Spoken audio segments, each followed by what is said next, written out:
Con el día de hoy vamos a ver dos temas, el tema de adicciones y el tema de conducta suicida. De hecho, pues son dos temas que prácticamente estarían de la mano, porque de alguna forma el sufrir o el padecer de una adicción es una forma también de conducta suicida, tal vez de una forma pasiva o de una forma encubierta.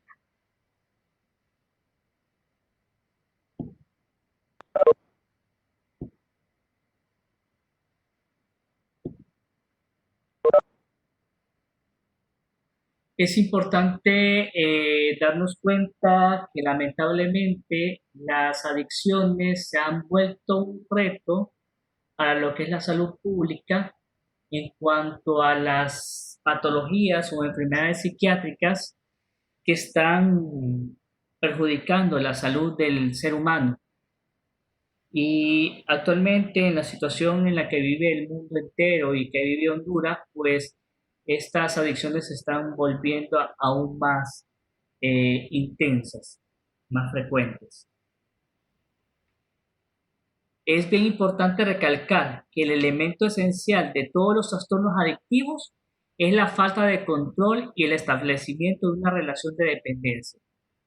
Cuando la gente piensa en adicciones, piensa únicamente en alcohol, en cigarro, en marihuana, en cocaína, pero lamentablemente también hay adicciones no químicas. Algunas de estas son conductas que podríamos considerar normal, como por ejemplo, normal sería el hacer ejercicio, normal sería el comer, normal sería ir de compras, normal sería los juegos. Hay, por ejemplo, que ahorita está bastante en uso el parchís, formato virtual. Entonces, muchas veces estas adicciones no químicas, psicológicas o conductuales, lamentablemente también ocasionan problemas, pero no se toman en cuenta por la mayoría de la población. Lo vemos en tiempos normales como la gente puede gastar 5 lempiras, 20 lempiras, 50 lempiras, 100 lempiras diarios en un boletito de la diaria para ganarse 300 lempiras. Hay gente que camina largas distancias con tal de comprar los números y suman y restan y lo convierten entre comillas y le dan vuelta al número y hacen predicciones y cada día leen la tabla de los números para ver qué es lo que soñaron. Algo así es el logo de la diaria y esto se puede volver una adicción. Bien, las adicciones no pueden limitarse únicamente a las conductas generadas por sustancias químicas, sino también a ciertas conductas que podrían considerarse normales, pero en las cuales se va perdiendo el control y se va creando una relación de dependencia, como habíamos hablado en las líneas anteriores. Y es por eso que cualquier actividad normal percibida como placentera es susceptible de convertirse en una conducta adictiva y va a ser más frecuente en aquellas personas, en aquellos individuos que de repente tengan ya una carencia.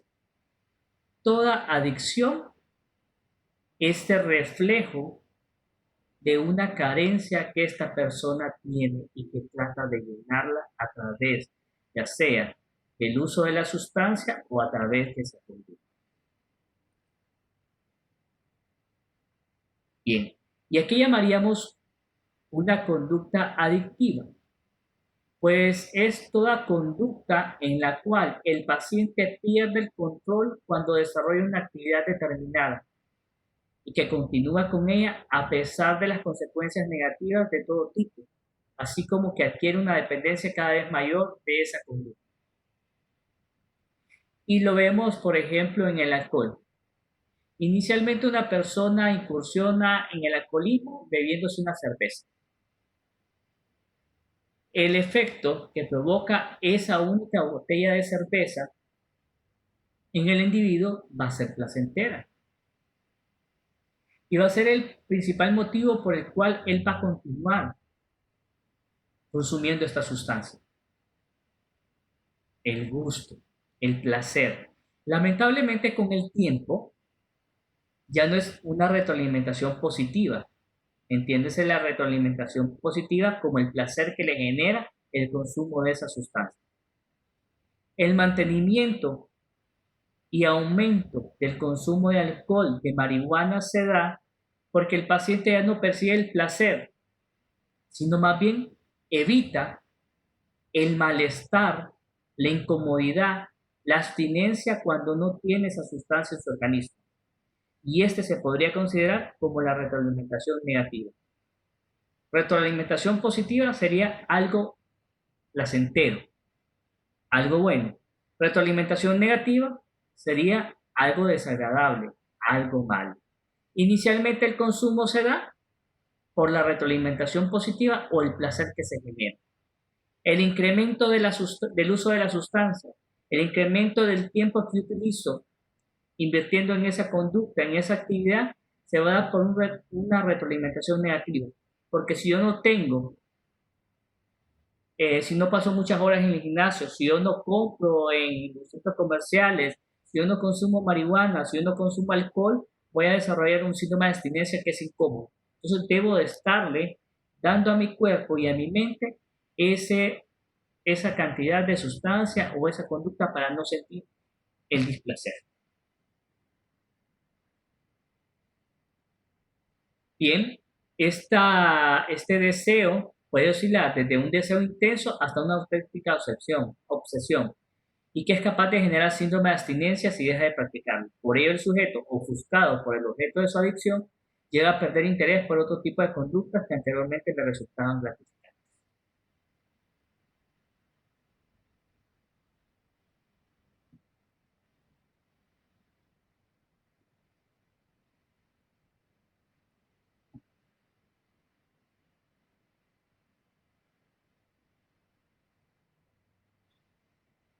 Como bien le mencionaba al inicio de la diapositiva, todas las conductas adictivas están controladas inicialmente por reforzadores positivos. El placer, el gusto, el aspecto placentero de la conducta en sí.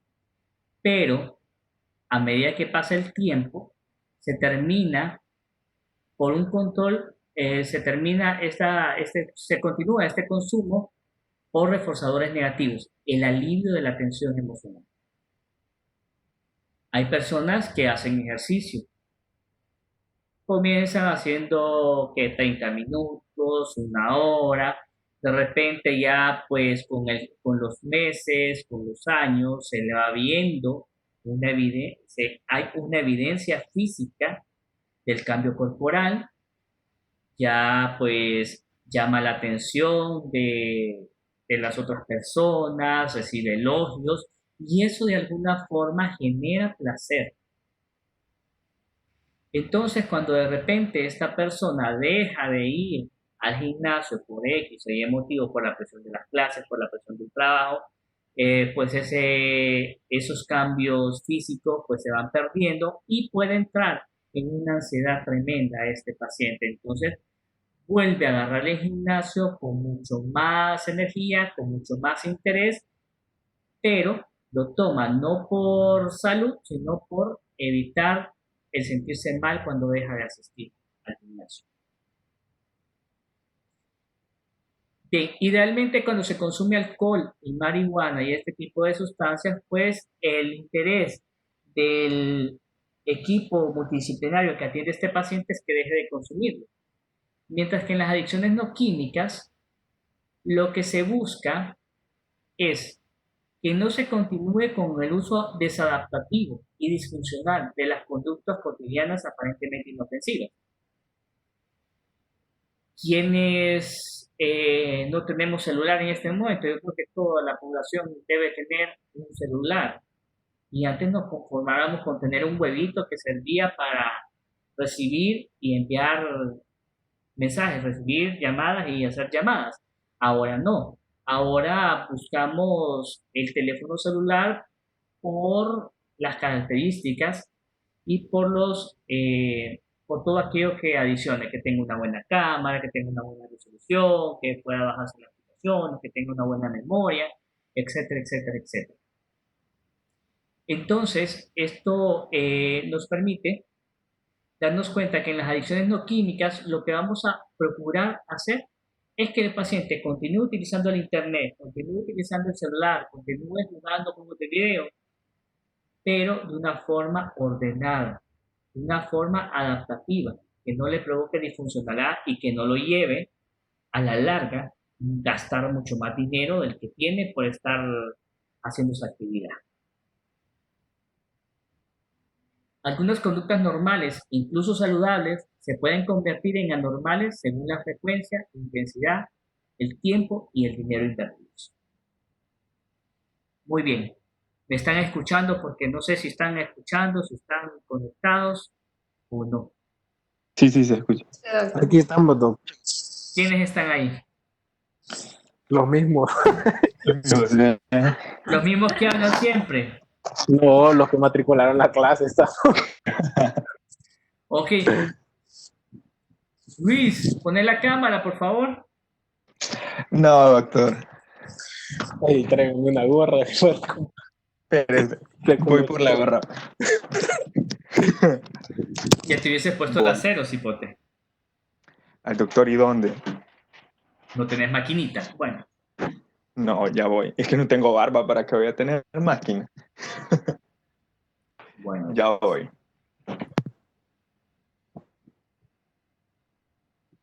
Continuamos entonces. Vamos a ver algunas definiciones. Ahora sí quiero que participen. Los que no han participado. ¿Quiénes alguna vez han probado alcohol? Yo. Elmer. ¿Quién más? Sí.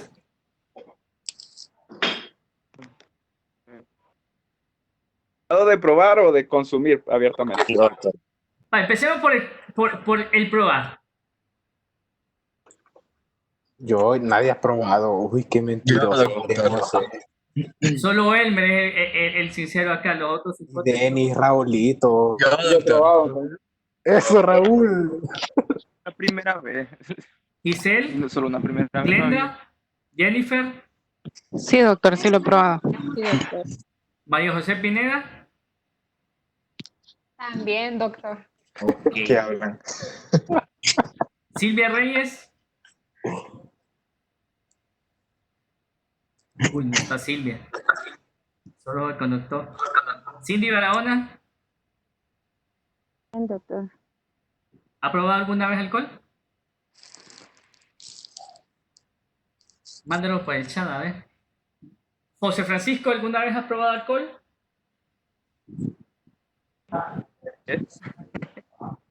¿Ah? Ok. Bien. ¿Alguna vez? Ahí cabría alguna vez en el uso. ¿Alguna vez probé alcohol? ¿Alguna vez probaron marihuana? ¿Alguna vez probaron cocaína? ¿Alguna vez se fueron de compra y gastaron un poquito más? ¿Alguna vez compraron un número en la diaria?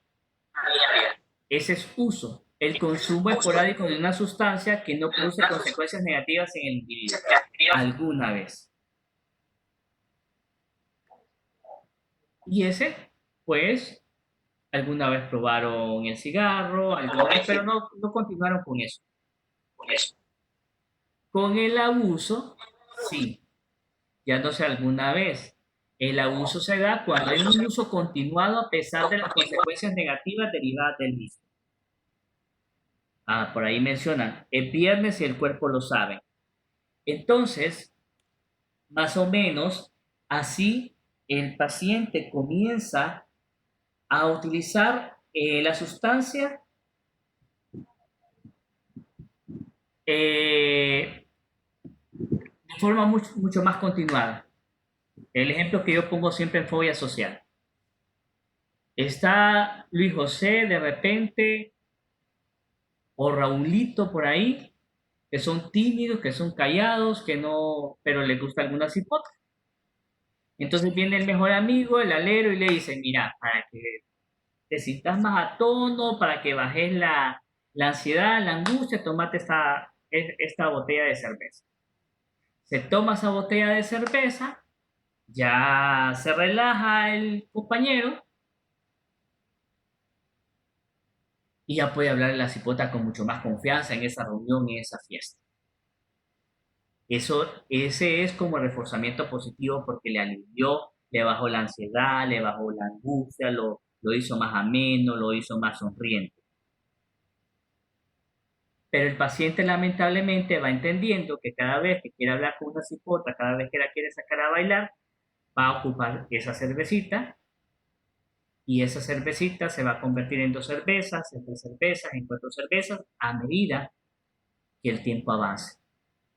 Entonces ya comienza a haber un abuso de esa sustancia porque ya empiezan a haber consecuencias negativas.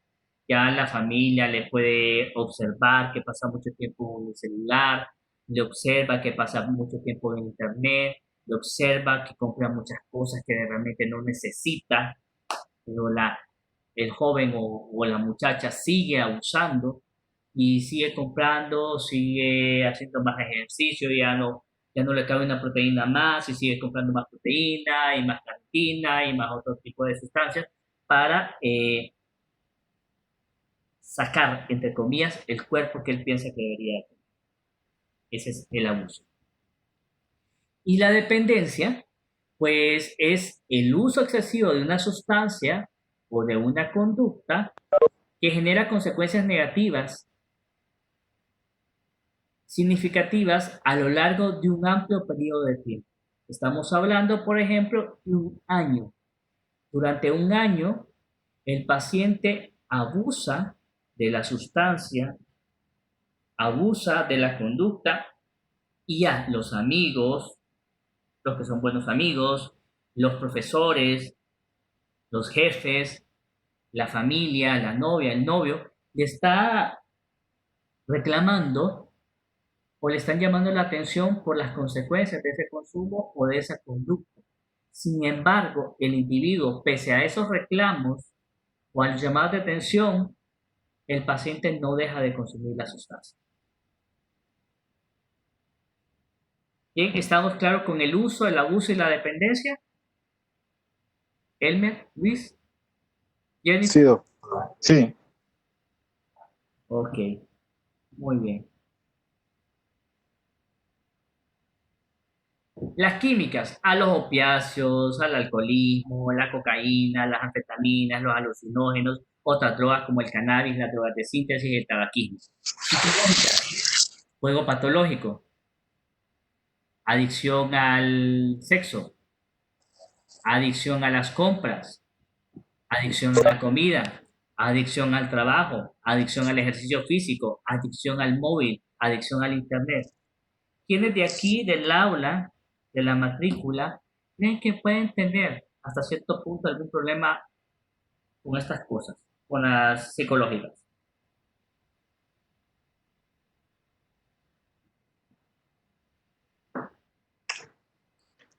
Podría ser que a la comida, que soy bien comelón, pero no sé si es adicción, no sé. yo al teléfono tal vez, y a internet. Ok, muy bien. Entonces ahí va a depender de cuánto tiempo utilizamos. Echeburúa, que es uno de los que más ha investigado la adicción al internet, menciona que lo normal sería 1 hora y media diaria del uso del internet.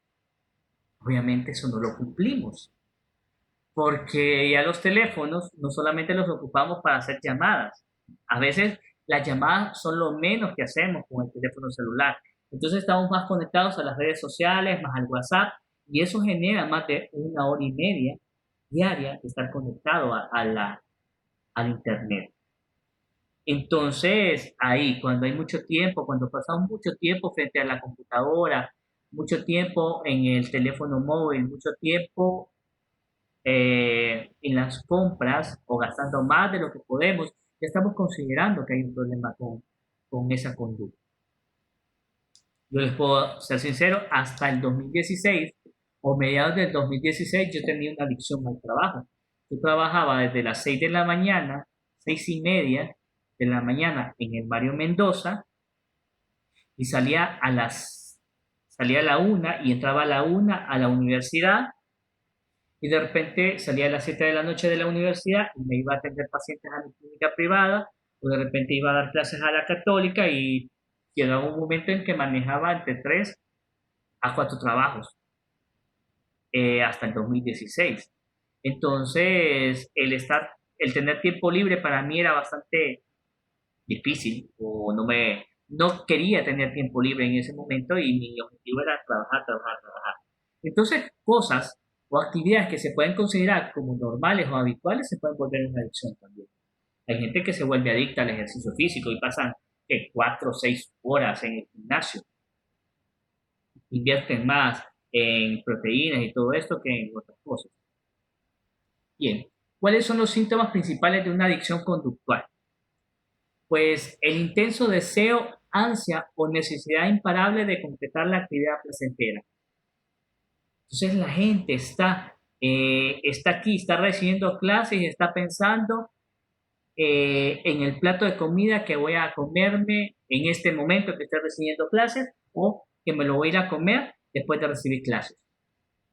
O estoy recibiendo clases o tengo conectado la plataforma, la computadora y estoy jugando videos en el televisor o en el celular. O estoy en clases ahorita y estoy pensando qué es lo que en otra ventana tengo Amazon o eBay comprando a ver qué me puedo comprar y que me lo traigan. Entonces, ese tipo de cuestiones. Hay un intenso deseo, ansia o necesidad imparable de completar una actividad placentera. Pérdida progresiva del control. Al momento de despertarse y abrir los ojos, ¿qué es lo primero que hacen ustedes?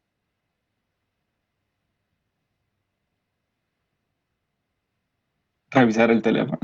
¿Y qué revisan? WhatsApp. WhatsApp. ¿Por qué, Luis José? No sé, solo como clase, supongo. Mentira. Ajá, ya mandaron el link de la clase de psicosomática. Ujú. Ujú. Ajá, ¿quién más? Yo voy a desayunar. Ah, ok, muy bien, Elmer. Y está dudando de la adicción, ¿va? Sí, estoy Entonces, dudando. hay una pérdida progresiva del control. Y esto es lo que le pasa. Vamos a poner el ejemplo con los que consumen marihuana o cigarro. No toman leche, no desayunan. Lo primero que hacen estos amigos es echarse su cigarro a buena mañana. Ese es el desayuno. Una vez me tocó a mí comprobarlo con un mecánico. Se me había dañado el carro y afortunadamente había un taller cerca de mi casa en ese momento. Entonces llegué como a las 7:30, pues, y abrían a las 8 el taller. Y el chavo, que se llamaba Jesucristo, por cierto, estaba ahí y yo miraba, esperando la hora de que abrieran el taller, miré como él. Llegando ahí al taller, lo primero que hizo es armar su purito de marihuana y echárselo a buena mañana. Entonces, ahí hay gente realmente que está teniendo ese problema, una pérdida progresiva del control.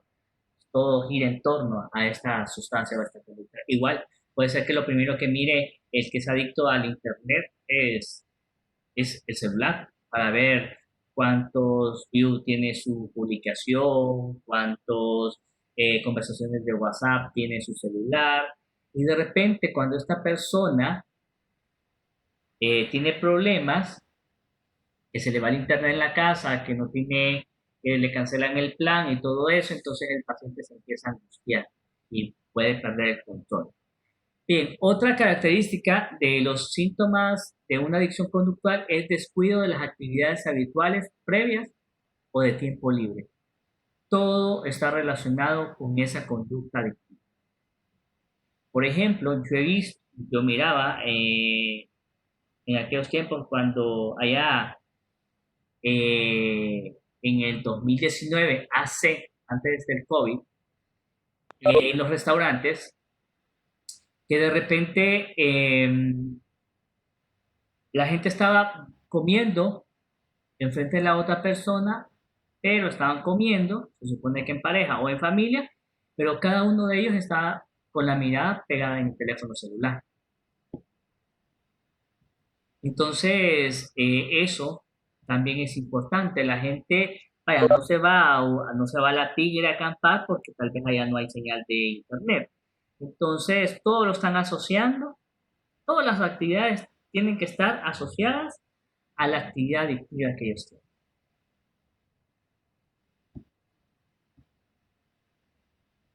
Consecuencias negativas advertidas por otros, y ahí es cuando de repente ya la familia, las amistades, la novia, el novio, están empezando a criticarle.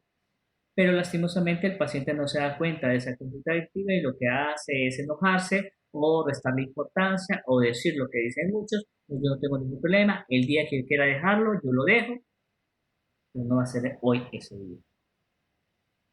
Progresiva focalización de las relaciones, actividades e intereses en torno a la adicción.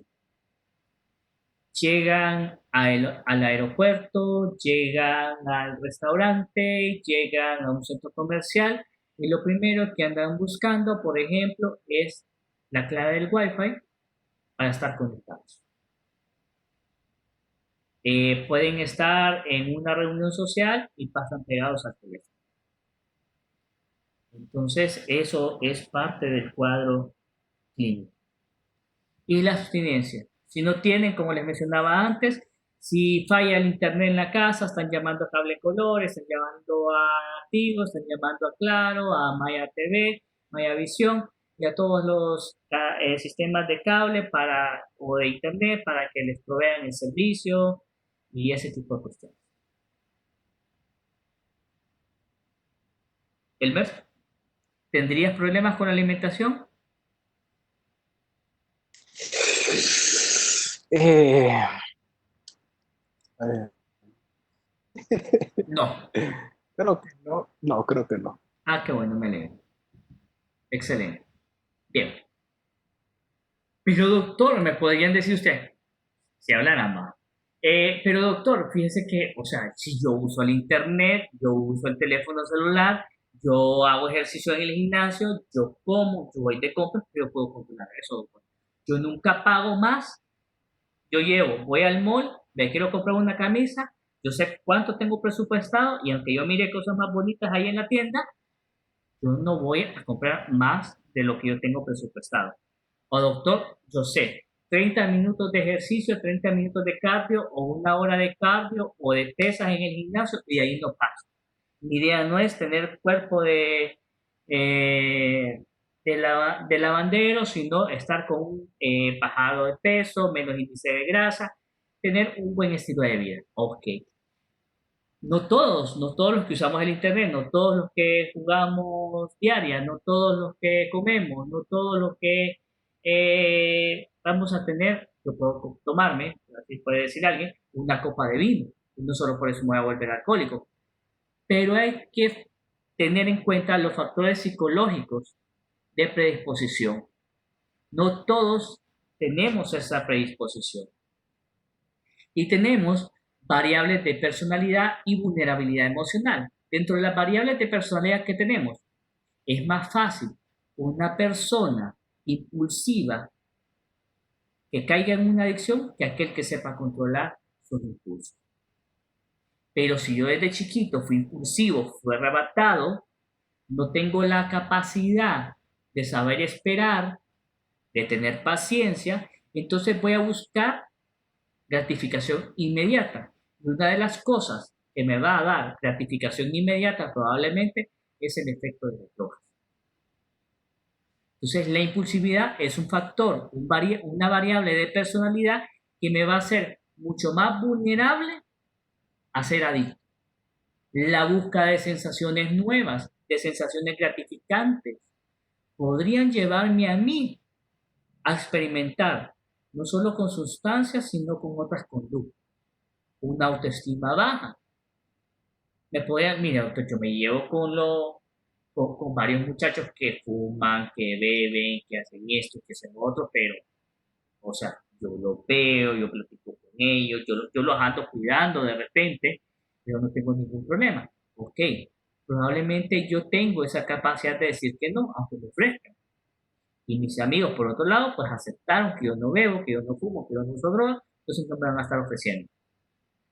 Entonces, una autoestima baja va a facilitar que una persona se vuelva adicta por la presión que pueda recibir del entorno. Intolerancia a los estímulos displacenteros. Estamos hablando de la gente que no tiene paciencia, que no tolera la frustración. Entonces, buscan en la droga, en la conducta adictiva, como una vía de escape y a través de esa conducta o de esa sustancia, pues vamos a mitigar ese malestar. Bien. Algunos hipótesis, no lo digo de los que están aquí en clases hoy. Terminan una rotación, terminaron. ¿Les fue bien? Bueno, a celebrar al CM4 y a celebrar. ¿Por qué hay que celebrar? Porque pasamos la clase. Bien. ¿No fue mal en la rotación? Pues no fue mal en la rotación, pues bueno, ¿qué vamos a hacer? Vámonos al CM4, vámonos a la casa del fulanito y vamos a comprar licor y lo que vamos a hacer es tomar porque de alguna forma hay que sacarnos esta frustración. Entonces, ahí, la intolerancia a los estímulos displacenteros, estilo de afrontamiento inadecuado de las dificultades, lo que estábamos mencionando. A veces, esta conducta adictiva o el consumo de sustancias se vuelve tan habitual que cualquier excusa es buena para entrarle al vicio, entre comillas. Ya sea que nos va bien, para celebrar, y si nos va mal, para resignarnos. Vulnerabilidad emocional, estado de ánimo disfórico, que estemos tristes, que estemos irritables, que andemos de mal humor, carencia de afecto. Por eso les mencionaba yo, algo le hizo falta a esta persona que se volvió adicta a las drogas, algo le hizo falta y trata de llenar ese vacío con el consumo. Cohesión familiar débil, pobreza en las relaciones sociales. Entonces muchas veces, como lo mencioné, alguien que no era visto, a alguien que era invisible, comienza a ir al gimnasio y lo empiezan a notar porque echó aquel tremendo cuerpazo, entonces eso va a darle la sensación de que sin ese cuerpo, sin ir al gimnasio, volvería a ser invisible y ya nadie lo tomaría en cuenta. Entonces por ahí va la vulnerabilidad emocional y las variables de personalidad. ¿Vamos bien hasta ahí? Yo tengo una duda. Ajá, dígame, señor. En los casos, doctor, en que, digamos, el paciente es consciente de que él tiene esa tendencia y la utiliza como, digamos, es que yo estaba en situaciones en las cuales conozco una persona que tiene la tendencia a la adicción, vaya a decirlo así, y ella usa de excusa, esa persona usa como a manera de chantaje, pues de que yo tengo esto y por esto lo hago. Entonces yo me siento como en conflicto porque tiene razón, pero ella lo está utilizando para justificarse, pues cuando ella en realidad es consciente. Entonces no sé cómo se afronta en estos casos. Ok, esto estamos hablando con el grado de insight que el paciente tiene. Entonces, así como me lo estás planteando, esta paciente tendría un grado de insight 3 de 6. ¿Qué significa tener un insight 3 de 6? El paciente sabe que está enfermo, pero le atribuye la razón de su enfermedad a otros. No se vuelve responsable de esto. Entonces, volvemos al punto de que esta persona que está mencionando César, creo, tiene poca tolerancia a los estímulos displacenteros y tiene estilos de afrontamientos inadecuados. Entonces, y probablemente tiene autoestima baja. Ahí son 3 variables de personalidad que le está favoreciendo a volverse adicto. El ánimo disfórico también es un cuarto factor que la hace más vulnerable. Ella, lamentablemente, no tiene la capacidad de darse cuenta del daño que se está provocando. Entonces, una de las primeras cosas que debe de hacerse con este tipo de pacientes es como la psicoeducación, que pueda reconocer las consecuencias negativas de continuar en ese consumo y buscar ayuda profesional. ¿Para qué? Para poder determinar, bueno, ¿qué pasa? Que tal vez el alcohol o la marihuana es el antidepresivo que ha utilizado durante meses o años para calmar su depresión o su ansiedad. Pero hay otros tratamientos alternativos y yo lo he visto con algunos pacientes. Pacientes con trastorno de personalidad que de repente por la disfuncionalidad, por la incapacidad de tolerar la frustración, consumen alcohol y consumen drogas, y que una vez iniciado el tratamiento de estos pacientes, afortunadamente se dan cuenta que no necesitan el consumo del alcohol y lo abandonan. Es buscando la conciencia de la enfermedad de estos pacientes. Otros también dejan de consumir la sustancia porque de alguna forma tienen miedo a las consecuencias de mezclar medicamentos con el alcohol. Pero eso a la larga también es beneficioso para ellos. Aquí lo importante sería que el paciente entienda el problema que está teniendo y que lo reconozca, porque lamentablemente a veces o lo reconocen pero atribuyen que se debe a otras causas que no pueden modificar por culpa que yo bebo porque a mí me abusaron cuando estaba chiquito y así se me olvida el abuso. Bueno, el abuso lo va a superar si entra en un proceso psicoterapéutico. O es que yo bebo o fumo marihuana porque así olvido del maltrato que me da mi esposo o mi papá. Bueno, entonces aquí tocaría como liberarlo de ese maltrato, de esa violencia y buscarle pues alternativas. Bien, aquí tenemos el inicio y mantenimiento de las adicciones sin drogas. Tenemos la vulnerabilidad psicológica, que ya la vimos en la diapositiva anterior.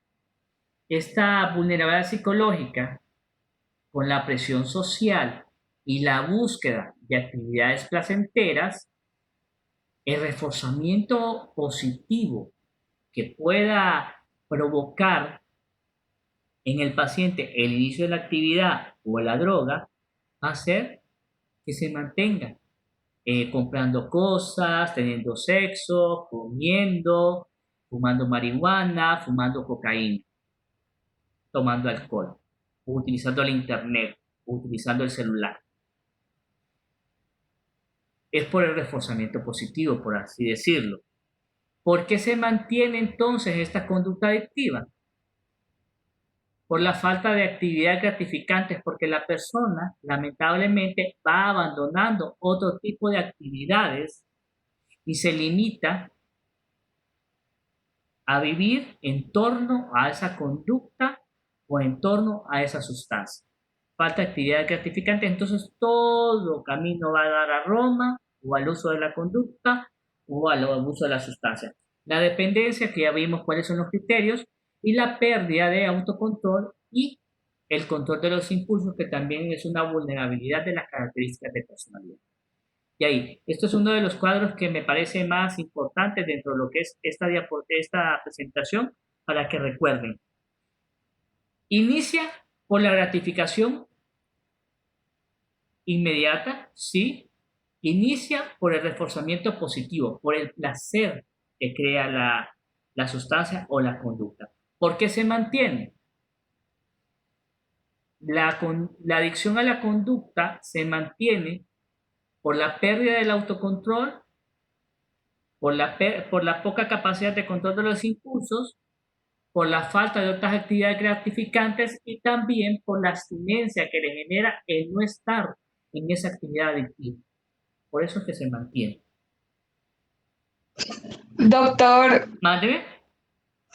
¿me puede aclarar cuál es la diferencia entre una obsesión y una adicción? Ok, pues prácticamente funcionaría de la misma manera. El paciente alcohólico de alguna forma, bueno, en este punto podríamos decir que la obsesión ¿qué es una obsesión? Vamos a ver, ¿es un pensamiento, es una tonada, es una imagen? que entra en la mente del paciente, que lo reconoce como propio, pero que es difícil controlarlo. ¿Así es la definición de obsesión? ¿Sí lo tienen claro? Hola. Repítala, doctor, por favor. Otra vez. Es una imagen, puede ser una imagen, una tonada, un pensamiento que entra a la cabeza del paciente, es intrusiva y el paciente no la puede controlar. Esa más o menos es la definición de lo que es la obsesión. Y está ahí. Y está Es ahí. como permanente, doctor. Sí, el paciente es como permanente así y el paciente no lo puede controlar. Lo reconoce como propio, pero no puede sacárselo de la Entonces, mente. doctor, sería algo que llegara así como de la nada, o sea, Ajá, impronto. correcto. Entonces, ¿qué pasa con el que consume alcohol? Hoy es viernes, vaya, hoy es jueves, vale, pongámosle que hoy es viernes. Es fin de semana. Ya no vamos a ir a clases, ya no vamos a ir a trabajar. ¿Qué toca entonces? El paciente Ir a puede beber, diría el ir a alcohol. beber, correcto. ¿Y desde a qué hora se le mete esa idea de ir a beber a este Desde el paciente? jueves. Desde el jueves. Y a buena mañana empieza a mandar mensajes, hey vos, ¿qué vas a hacer? Nos vemos en la oficina, o nos vemos en tal lugar, o nos vemos en aquel bar, o nos vemos en tantos lugares, o nos vemos en mi casa, o llego a tu casa. Entonces, así se vuelve como algo así sucede con la adicción. El paciente se le viene, le dice, pucha, estoy despierto, ¿no? Ay, tengo ganas de echarme una cervecita hoy, pero pucha, hoy es jueves y mañana toca ir a trabajar. Vamos a esperar hasta mañana viernes para poder tomar a nuestras anchas y levantarnos el sábado a las 9 10 de la mañana y no importa porque no toca ir a trabajar. Entonces ya está. Algo así funciona también la adicción. De repente se le viene al paciente, es que tengo unas ganas, eso es el craving, esa es como la insidia, tengo unas ganas de echarme un cigarrito, qué rico, se me hace agua la boca, o tengo ganas de echarme una pizza o comerme una hamburguesa de Vigo, pero no solo una hamburguesa, sino echarme tres de un solo. Entonces, el paciente está ahí y no puede quitarse de la mente ese pensamiento, ese deseo. Y así se puede comparar la adicción con una obsesión. Otra forma de ver la adicción es con el enamoramiento. ¿Alguno de ustedes se ha enamorado? Sí. Sí, Ok, muy que no saben bien. nada. Ok, muy bien. ¿Qué pasa cuando al inicio del enamoramiento? Ah, todo es bonito, todo es color de rosa. Todo es color de rosa, todo es bonito, Nada, correcto. nada malo, todo es perfecto a la persona. No se espera algo malo en el futuro. ¿Cuál es el primer pensamiento? En la mañana, cuando se da al inicio del enamoramiento. Llamar a la persona, hablarle. Mira, a ver cómo Hablarle, el está. primer, ay, sí, hoy lo voy a ver. Ajá. Están comiendo, ¿en qué están pensando cuando están enamorados? Que si ya habrá comido esa persona. Exactamente, exactamente. Están en clases, pucha, ya a las 3 de la tarde salimos de clase, ay, me quedé ver con la fulana o que me quedé ver con la sultana y ahí va el pensamiento. Así funciona una adicción. El enamoramiento sería también algún tipo de adicción. Nos enamoramos de la sustancia, nos enamoramos de la conducta también. ¿Quieren pensar ustedes como piensa un adicto? Recuerden cuando estuvieron enamorados al inicio del enamoramiento. Así es el comportamiento. Cuando están recién enamorados, qué rápido se pasa el tiempo con esa persona, con ese muchacho, con esa muchacha. Uy, cuando acuerdan son las 1 de la mañana y les parece que están hablando con esa muchacha o con ese muchacho que les gusta. Comienzan a las 9 de la noche y son las 2 de la mañana y siguen lero, lero, lero, lero y se les pasa la hora rapidito. Así es con el paciente que está adicto. Cuando acordaron ya se echaron 3 horas de gimnasio, ya gastaron 5.000 empiras en la tienda, ya se comieron 4 o 5 hamburguesas, ya hicieron, ya estuvieron, se quedaron viendo toda la serie de Netflix y le dieron fin a la primera temporada en toda la noche y no supieron qué. Así funciona la mente del adicto. ¿Está más claro?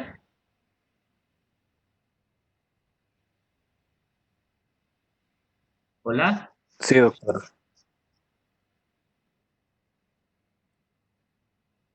Bien.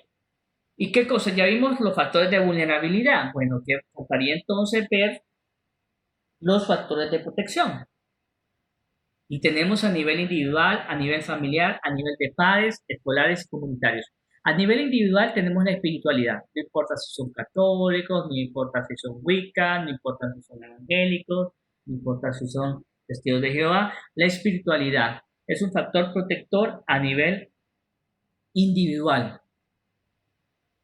Habilidades sociales. Tener la capacidad de pedir ayuda, tener la capacidad de decir no. La autoeficacia, la resiliencia y las aspiraciones a futuro también son factores protectores. Ok, sí, yo vivo en una colonia donde venden droga, yo veo cómo se trafica con las sustancias, yo veo cómo, pero yo me enfoco en lo que yo realmente quiero y cuando a mí me ofrezcan una sustancia o me ofrezcan algo que yo sé que me puede hacer daño, tengo la habilidad de decir que no, o me aparto o convivo con ellos, pero sí tener uso de la sustancia o de la conducta. ¿Qué pasa? Hay gente que puede estar ahí, porque depende de estas características individuales. A nivel familiar, una familia con una dinámica positiva, apego y confianza que eduque al muchacho, que eduque a la muchacha, va a ser un factor protector. Estándares de conducta y altas expectativas parentales también son importantes en este paciente para que no caiga en adicciones. Bueno, en cuanto a los padres, pues voy a tratar de llevarme con cipotes no consumidores. Y si me toca relacionarme con cipotes consumidores, pues aguantarme la presión, porque o se cansan ellos o me canso yo. Si yo tengo autoeficacia, si yo tengo aspiraciones a futuro, si yo tengo estándares de conducta en mi casa, yo tengo un apego seguro en mi casa, probablemente la presión de estos cipotes no va a ser suficiente como para que yo agarre un vicio. Y participar en actividades extracurriculares. A nivel escolar, una escuela de calidad y un clima institucional positivo. Es importante. Oportunidad para implicación prosocial y una escuela, una institución educativa que me brinde los refuerzos y los reconocimientos oportunos.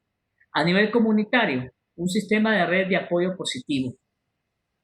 Una comunidad, una ciudad, un país que me brinde oportunidades y que tenga poco acceso a la sustancia.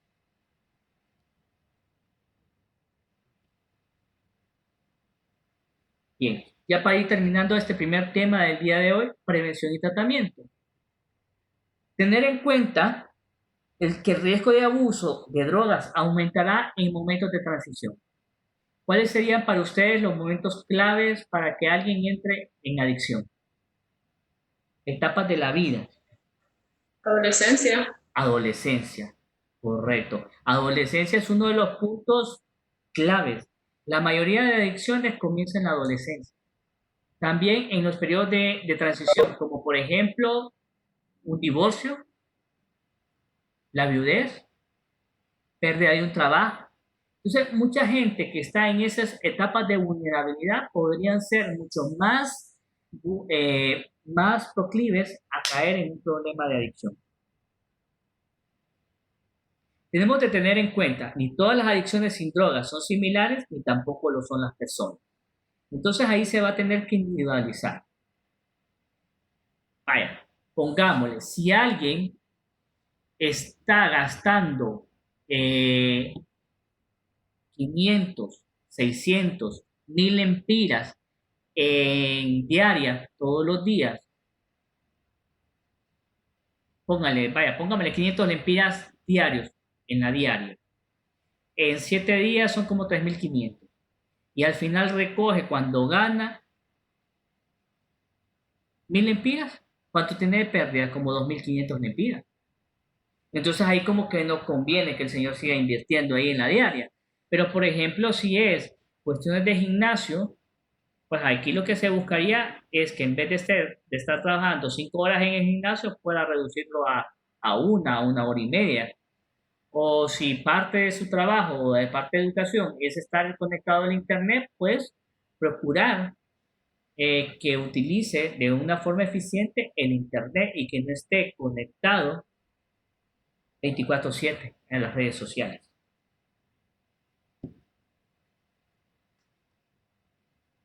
Bien, hay ciertos aspectos comunes en la motivación para el tratamiento o objetivo terapéutico y en la selección de las técnicas de intervención. Va a estar en función del tipo de adicción y de acuerdo a las características de personalidad que tenga el individuo.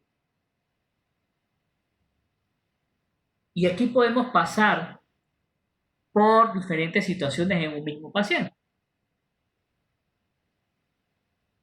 Tenemos los que definitivamente no están interesados en cambiar el estilo de vida arriesgado y los que están buscando el mantenimiento de un estilo de vida más seguro. Bien. Hay gente que solo queda en esa primera etapa, usted para mí, pensando en el cambio.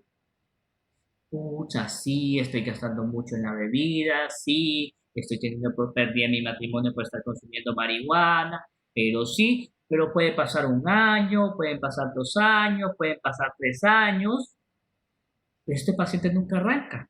No va ni a Alcohólicos Anónimos, ni deja de beber, ni deja de relacionarse con las personas. Se queda pensando en el cambio y de ahí puede hacer que se quede pensando en el cambio y nuevamente vuelva a recaer. Los alcohólicos muchas veces después de la última borrachera se prometen y lo prometen a Mundo y a Raimundo, la última vez que vuelvo a beber. No vuelvo a beber, qué terrible esta goma. Pero se pasa la goma y al siguiente viernes o el siguiente fin de semana o a los 15 días vuelven a consumir. Eso quedó solo en pensamiento. Bueno, hay personas que sí piensan en el cambio y están listos para cambiar. Se alejan de las amistades que le ofrecen drogas, se alejan de las personas que le inducen a la conducta y empiezan a realizar cambios. Y tratan de mantener cambios.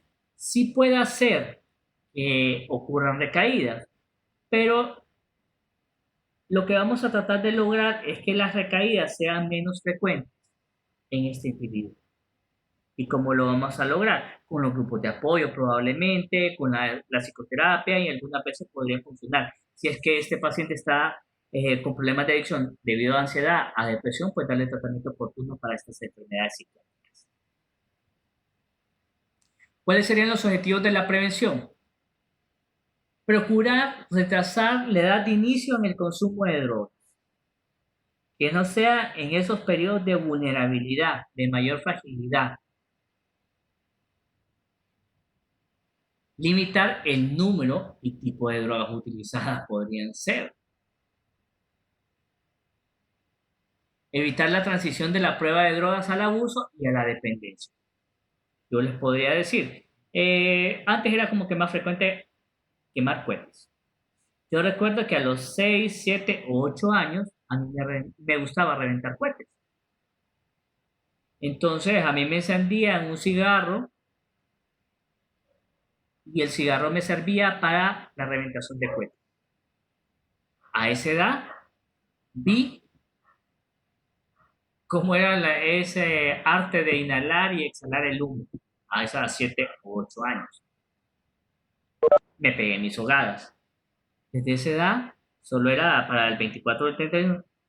Yo no he vuelto a consumir un cigarro, no me hace falta, no me interesa. Igual, el vino podría ser, o una... No, la cerveza no me gusta, o puede ser otro tipo de licor, pues, pero no es algo tan habitual que yo puedo realizar, en mi caso particular.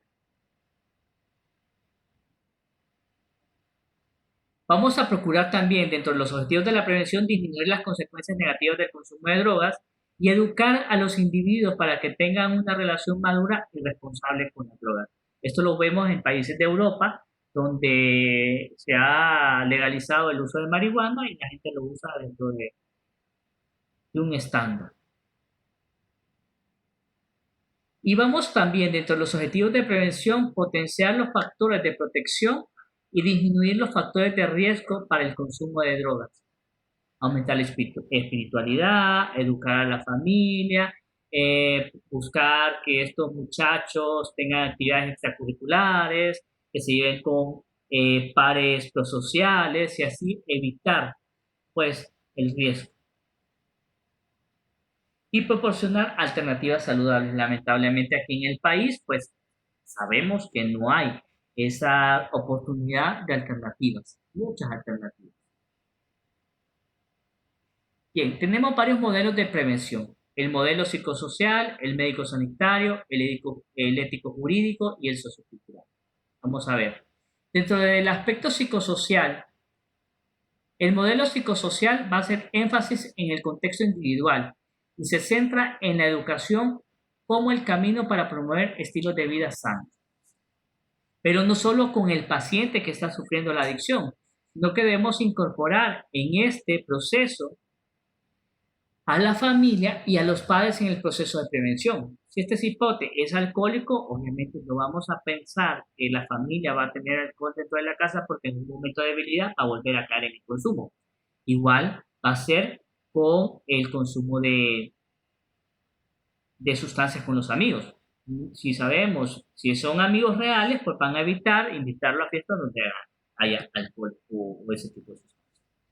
Considerar la adicción como reflejo de una necesidad o un conflicto no resuelto. Y ahí tocaría, si es que el paciente está depresivo, si es que el paciente está ansioso, si es que toma, si tiene un trastorno de estrés postraumático, entonces tratar esa enfermedad de base o a través de la terapia familiar o de la psicoterapia individual se podría resolver algunos conflictos, como por ahí lo mencionaba en una de las intervenciones César, creo que era, que decía, sí, tiene razón de estar en este problema de adicción, pero bueno, hay que buscar otras alternativas para que supere ese evento o supere ese trauma.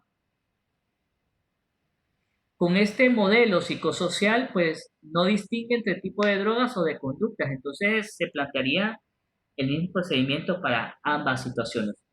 Y esta va a ir encaminada a fomentar actitudes de autocuidado y desarrollo humano y social. Bueno, buscarle otras alternativas más sanas para poder divagarse, a buscarle oportunidades de estudio, de expansión, de trabajo para ayudarle a resolver su objetivo. Y promover, como lo que hemos visto a lo largo de estas clases, estilos de vida saludables.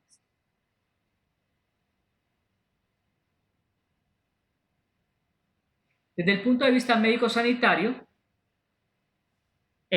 bueno, este modelo califica a las drogas como si fueran gérmenes o virus, entonces hay que buscar la prevención como una defensa ante la amenaza externa. Entonces ahí vamos a hacer campañas publicitarias, el consumo de alcohol es dañino para tu salud, la fotografía del cáncer de garganta, de laringe, de faringe, cáncer pulmonar, cáncer de boca por el consumo de tabaco, del cigarro. Entonces vamos a ver ese tipo de prevenciones, campañas publicitarias. Pone énfasis en que se conozcan los efectos y las consecuencias del uso de la conducta o de la droga. Bien, este modelo médico sanitario fomenta la prevención, brindándole a los padres y madres de familia información sobre los síntomas que delaten la infección. Y aquí, poco a poco, en la familia, a veces es obvio, pero lamentablemente la familia, por tanta amor que se tiene, la familia niega el consumo y de repente son los últimos en darse cuenta. Y este modelo se basa por completo en la disuasión, hacer que el adolescente no llegue a consumir la sustancia, que le tenga, entre comillas, le tenga miedo al uso de la sustancia o de la conducta. El modelo médico-sanitario hace énfasis en los efectos o consecuencias para la salud mediante la transmisión de información y utiliza la disuasión como la herramienta más eficaz. Sociocultural. Se enfoca en la comunidad. Esta sí es más macro. Entonces, prácticamente aquí estaría involucrada la Secretaría de Salud, el gobierno, el Congreso. ¿Para qué? Para ir creando mejores condiciones económicas y culturales para que la población más vulnerable no caiga en el consumo de drogas. y promover el desarrollo comunitario. Más lugares de esparcimiento, más teatro, más danza, más artes, actividades extracurriculares, mayor información, mayor educación. Y lastimosamente en Honduras, en los pueblos, nunca falta una iglesia, la alcaldía y una cantina. Tal vez no hay médico en esa comunidad, pero esas tres cosas nunca faltan. Bien, entonces en el modelo sociocultural se visualizan las condiciones socioeconómicas y socioculturales como variables a considerar para la prevención de las adicciones. Las actividades propuestas van orientadas hacia la promoción y el desarrollo comunitario.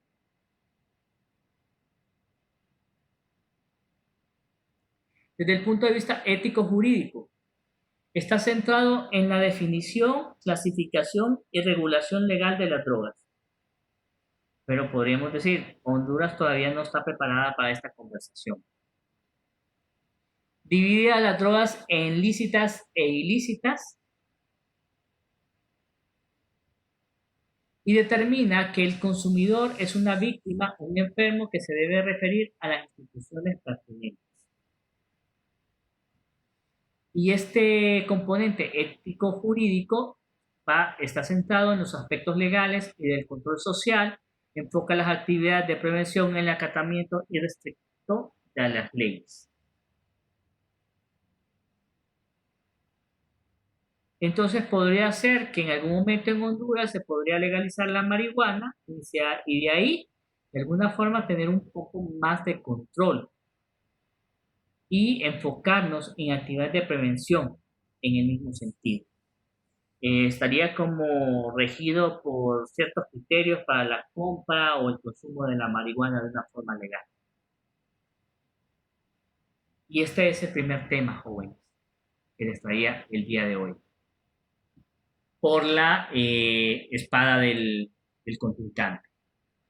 Otro aspecto de la conducta suicida a lo largo de la historia tenemos a este señor Sansón, que está en el Antiguo Testamento, un hombre con mucha fuerza, prodigioso, que lamentablemente pues fue engañado por una mujer, Dalila, cortó su cabellera, según la historia, y perdió su fuerza. Fue apresado, pero como última intención, como última oración, le pidió a Dios que por favor le diera la oportunidad de recobrar su fuerza. Y ahí se mira pues una imagen donde está rompiendo o quebrando los pilares de ese edificio donde murieron varios filisteos, que eran filisteos los que estaban ahí, pero con la muerte de ellos también falleció él y se podría considerar como suicidio. Otro, Judas Iscariote, que está en el Nuevo Testamento, que también después de haber vendido a Jesús y darse cuenta de lo que había hecho, tomó la decisión de suicidarse a otra. Tenemos Santa Polonia, que es una cristiana católica en tiempos de Roma, cuando Roma perseguía a los cristianos. Ella se dedicaba a cuidar y a proteger a otros cristianos que eran perseguidos, pues en una de esas fue presa por los romanos y fue sentenciada a muerte. Y antes de morir, pues resulta que esta mujer fue torturada y se les trajo diente por diente a Santa Polonia. Hay dos teorías. La teoría es, después de eso, después de haberse sido maltratada, de haberse extraído todos los dientes, a la mujer se le prendió fuego en una hoguera. Ella cometió suicidio porque se supone que ella, antes de ser muerta por las manos de los romanos, ella se tiró al fuego para fallecer. La leyenda dice pues que ella atravesó el fuego sin quemarse, sin ningún problema. Otro que obviamente ahí murió. Actualmente Santa Polonia es la patrona de los odontólogos. Y otros dos señores, estos son más recientes, Robin Williams, doctor Chester Bennington, que fue pues suicidios bastante sonados, bastante renombrados en los medios de comunicación en los últimos años. Bien. En cuanto al suicidio, vamos a decir que ocupa un lugar entre las primeras 10 causas de muerte en las estadísticas de la Organización Mundial de la Salud. Se considera que cada día se suicidan en el mundo al menos 1.110 personas y lo intentan cientos de miles. Y algunas veces es imposible poder determinar si algunas muertes fueron intencionales o no intencionales. Por ejemplo, algunos accidentes vehiculares. Hay una subestadística en cuanto a los suicidios en el mundo. Hay algunas conductas que a simple vista no tendrían nada que ver con suicidio, pero terminan siendo suicidio. Por ejemplo, ¿qué? Conducir a alta velocidad. Exponerse a situaciones de riesgo como caminar en calles desoladas o peligrosas sin ninguna protección. Empezar una revuelta, un pleito, una pelea en un lugar con el fin de ser heridos o muertos. Negarse a recibir un tratamiento del cual depende la vida o la muerte. Les voy a contar un caso de una colega. Esta colega estuvo trabajando en el interior del país, en la zona sur. Salía de su turno y ese día, bueno, había tenido la pérdida de su madre, la pérdida de su hermano mayor, la pérdida de su matrimonio y se le murió el hijo. Trágica la vida de ella. Entonces, esta colega lamentablemente estuvo piense en la muerte. Y se le ocurrió, una vez saliendo del turno, agarrar su carro, venirse a Tegucigalpa y en Moramulca, salirse de la carretera, irse por el precipicio y morirse.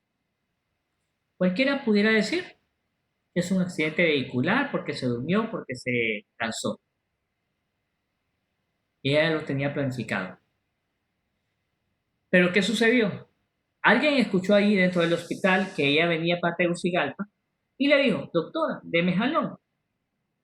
Entonces ahí pensó, no, matarme yo sí, pero no me voy a llevar a este cliente conmigo. Entonces entrando aquí a Tegucigalpa, me llamó a mí y me pidió que por favor la viera de emergencia para ver de qué forma le ayudaba.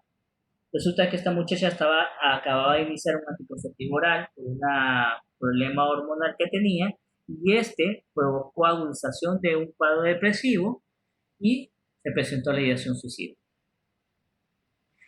Tuve también el caso de otro personal de la salud que tenía un montón de deudas económicas con enfermedades físicas, con enfermedades orgánicas, y lo que hizo él fue colocarse una sobredosis de insulina para provocarse una hiperglucemia, que la hipoglucemia lo llevara a la muerte. Esto iba a llegar muerto al hospital escuela, y así la familia podría cobrar los seguros y las deudas iban a quedar finiquitadas. Pues resulta que yo era R3, yo conocía al paciente, yo sabía que no estaba compensado metabólicamente, pero que las otras especialidades lo habían considerado que estaba bien porque en la glucometría tenía 120 cuando sabíamos que él manejaba 200, 220 la glucosa. Entonces hablando con él me comentó ese problema económico y que él había utilizado esta insulina para provocarse la muerte y así que la familia tuviera el seguro de vida y que pudiera pagar la deuda. Entonces, de ahí son algunos casos que se me vienen a la mente y que podrían no estar relacionados con suicidio y que realmente eran suicidios. ¿Cuáles son las definiciones de la conducta suicida?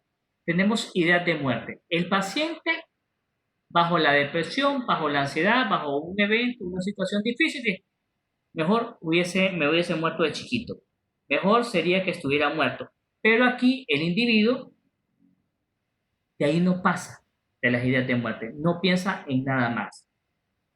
La ideación suicida y la planeación suicida, ahí sí.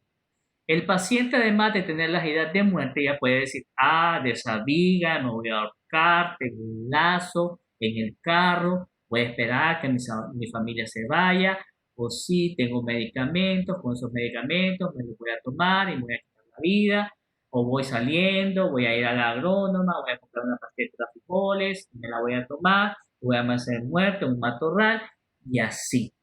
El paciente ya tiene la ideación suicida y la planificación. Incluso dentro de esta ideación suicida,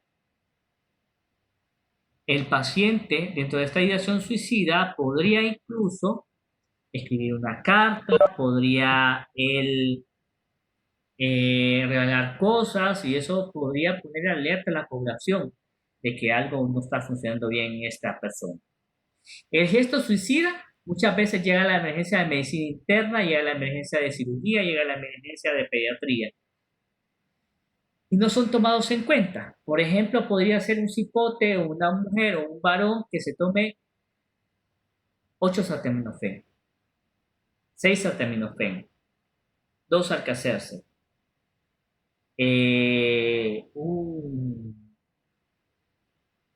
un trago de Asistin, por así decirlo, que se haya cortado con una gilet, heridas superficiales en la muñeca, en los brazos.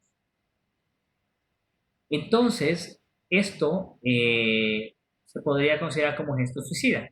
Vamos a ver, ¿qué harían ustedes si están en la emergencia como médicos internos y les llega un paciente que se tomó 4 vitaminas o se tomó 4 acetaminofén o que se tomó 10 pastillas de ácido fólico o que se tomó un trago de Asistin? ¿Cuál sería su proceder?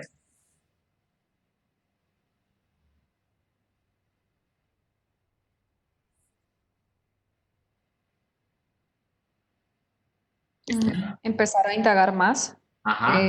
preguntarle sobre esto, si lo ha hecho antes, o pensar ya si ha hecho como una ideación suicida o algún plan y todo eso, como Ya. irle abordando este tema.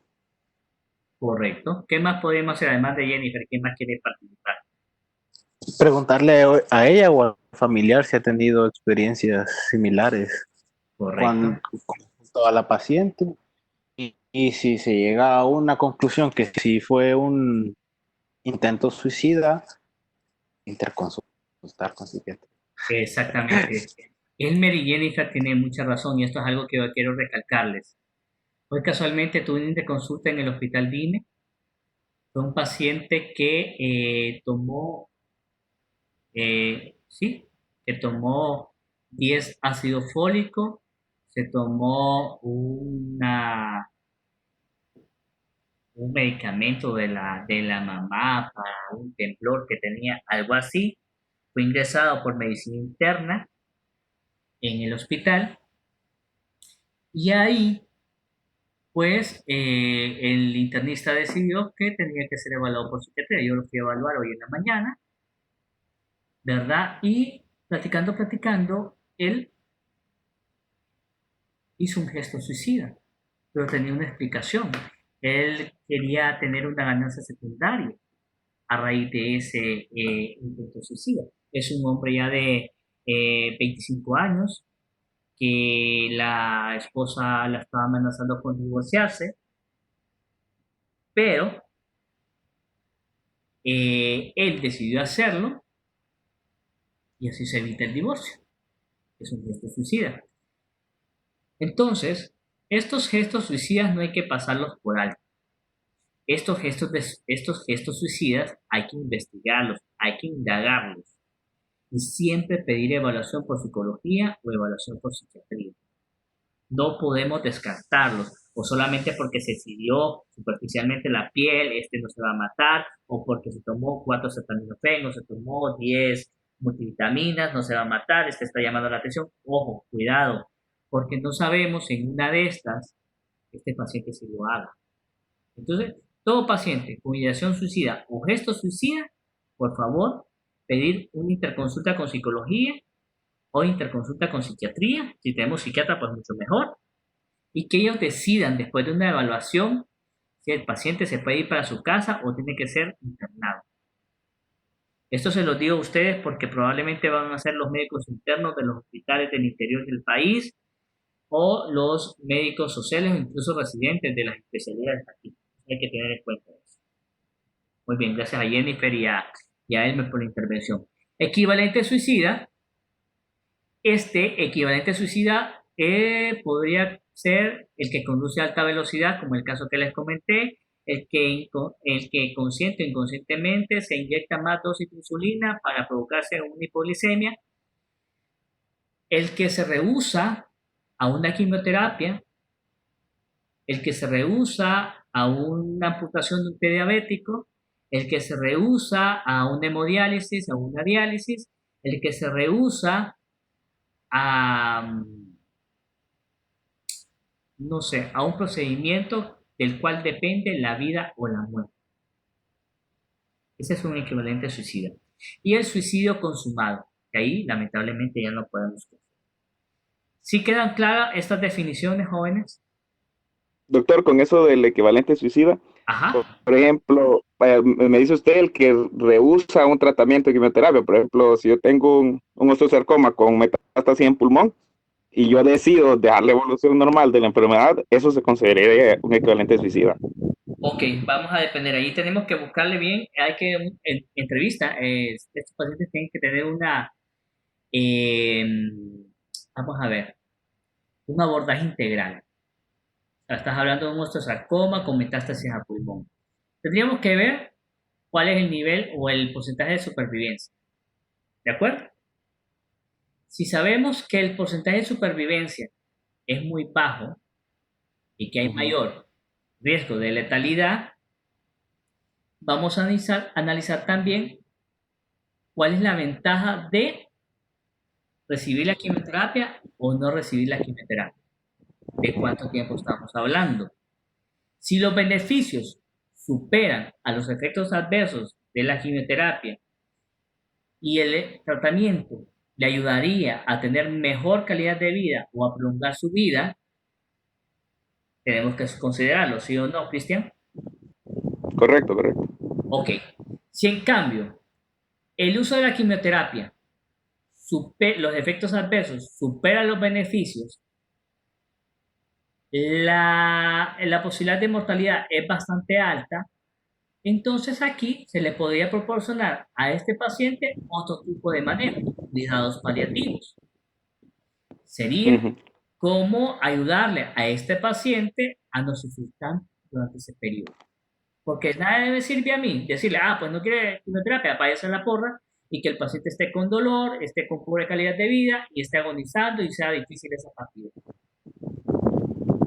Entonces, ahí tenemos toda esta serie de factores. Por eso es que se necesita un abordaje integral del el médico paliativo, medicina paliativa, oncología, oncocirugía, psiquiatría, psicología, para ver cuáles son las posibilidades. Y dependiendo de eso, porque también hay otros aspectos, no todos los cánceres son mortales. Correcto. Entonces ahí habría que ver qué es lo que le motiva a este paciente a asistir o no, aceptar o no esta quimioterapia.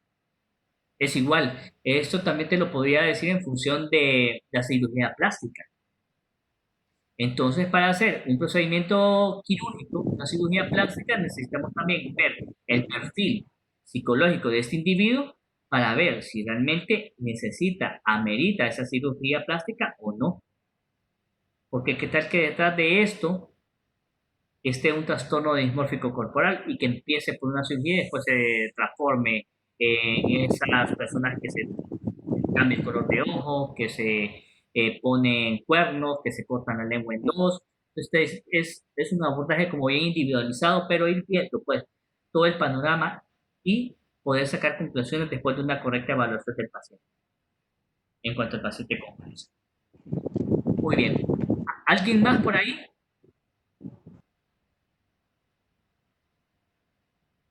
Cristian.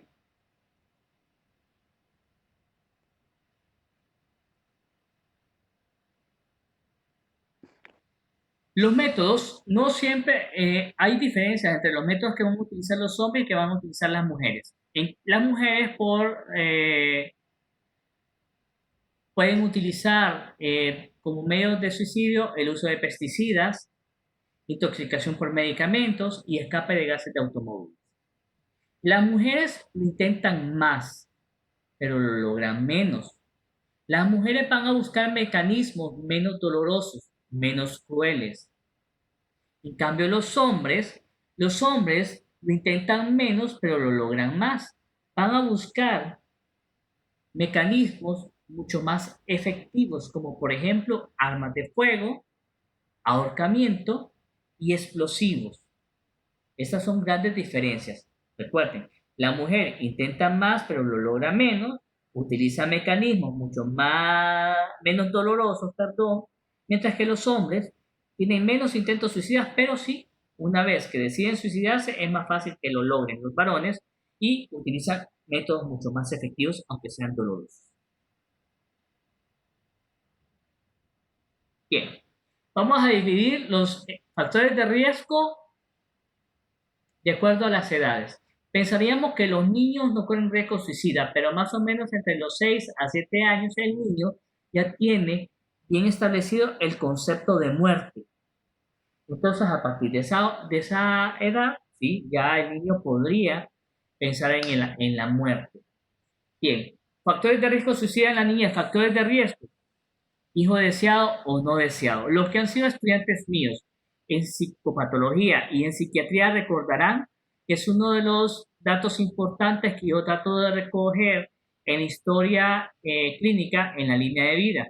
Hijo deseado o no. Ya recordarán el tema de embarazo, parto y puerperio, que a un niño a un hijo deseado se le da un espacio en el mundo afectivo de esa familia. En cambio, un hijo deseado no. Puede ser maltratado, puede sufrir negligencia, puede sufrir abandono emocional o físico. Otro factor de riesgo suicida en la niñez sería la edad de los progenitores, ni muy jóvenes ni muy mayores. La personalidad de los padres disociales, padres narcisistas, padres impulsivos, padres limítrofes, padres explosivos, padres groseros, podrían llevar a un mayor riesgo de suicidio en la niñez. Características psicológicas: niños impulsivos, niños arrebatados, niños con déficit de atención e hiperactividad, malcriados, berrinchudos, corren mayor riesgo de desarrollar intentos suicidas. Les voy a dar un caso de uno que leí en las redes sociales para el Día de la Madre. Este es un muchachito que más o menos tenía que unos 8 o 10 años de edad y no tenía cómo darle un regalo a la mamá. Entonces le escribió una carta. La carta decía: mamá, vos siempre me has dicho que sos infeliz desde que yo nací. Por mi culpa se fue mi papá. Por mi culpa dejaste de estudiar. Por mi culpa tenés que trabajar mucho. Por mi culpa no pudiste cumplir tus sueños.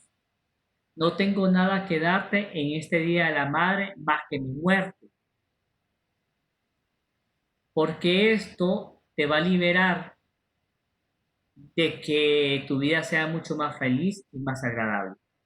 Entonces, lamentablemente, este muchachito se suicidó como regalo en el Día de la Madre para esa mujer. Entonces, esto es bien importante. ¿Qué va a motivar a un niño que se suicide? Acontecimientos dolorosos, como deseos de reunirse con un ser querido. Puede ser problemas con las relaciones paterno-filiales, problemas escolares, llamadas de atención humillante y búsqueda de afecto y atención. Esta última de búsqueda de afecto y atención, cuando de repente el niño vio que este mecanismo de intento suicida le sirvió a otro dentro de la familia, a un conocido, a un personaje de alguna película, alguna amistad o algún familiar a obtener mayor atención o mayor afecto. Entonces es bien importante esto en los muchachitos, tomarlo en consideración. Esto se puede dar en niños que son víctimas de abuso sexual, niños que son abusados físicamente, maltratos, abandonados, pueden utilizar estos intentos suicidas.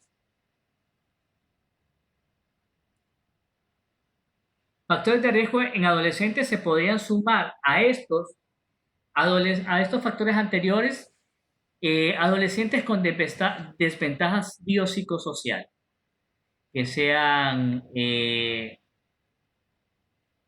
con alguna malformación congénita, con algún déficit cognitivo, que puedan ser burla de los demás muchachitos, que sufran bullying. Entonces, estos adolescentes en desventaja psicosocial están mucho más vulnerables a hacer conductas suicidas. Alteraciones en su comportamiento sexual. Lamentablemente es en la adolescencia donde se empieza a descubrir que no me gustan las niñas, que me gustan los varones. Pues no me gustan los varones, me gustan las niñas, siendo yo niña. Entonces, en la adolescencia voy viendo yo que esto que siento por los compañeros de mi mismo sexo no es algo aceptable por mi papá, por mi mamá, por la iglesia, por la escuela, por la sociedad. Yo me puedo sentir culpable. Oraciones para Bobby es el caso de un adolescente que vivió esto y que terminó suicidándose. Si tienen oportunidad de verlo, yo se los recomiendo. Víctimas de abuso sexual. Lo mencionábamos en la adolescencia, es en esta edad, entre los 10 a 19, 20 años, en que debutan las enfermedades mentales, y este puede ser una forma de debutar el intento suicida. Las adicciones también, como lo mencioné antes, y la tentativa de suicidio previo. Entre más intentos suicidas tenga un paciente, mucho más fácil es que pueda lograrlo en la siguiente vez. Factores de riesgo a nivel familiar: que este adolescente sea abandonado antes de los 15 años o que se identifique con el que ya mencioné, con un familiar, con un personaje de la televisión que haya cometido suicidio. Las noticias son sensacionalistas y la falta de apoyo social son factores de riesgo para el adolescente.